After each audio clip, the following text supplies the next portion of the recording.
गौतम बुद्ध ने संन्यास लेने के बाद अनेक क्षेत्रों की यात्रा की। एक बार वह एक गांव में गए।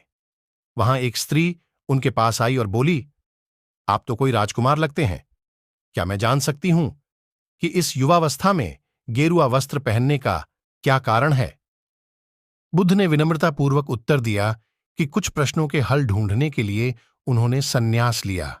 बुद्ध ने आगे कहा, हमारा यह शरीर युवा और आकर्षक है, पर जल्द ही यह वृद्ध होगा, फिर बीमार और अंत में मृत्यु के मुंह में चला जाएगा।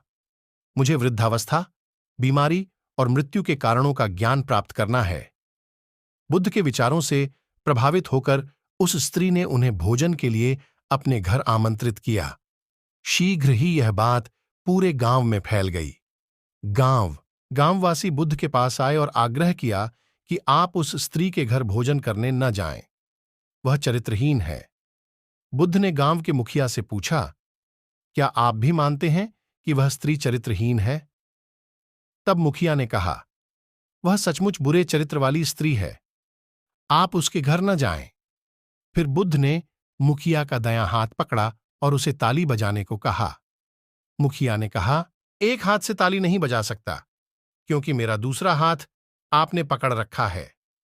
बुद्ध ने कहा, जिस प्रकार एक हाथ से ताली नहीं बज सकती, ठीक इसी प्रकार एक स्त्री स्वयं चरित्रहीन कैसे हो सकती है, जब तक कि इस गांव के पुरुष चरित्रहीन न हों।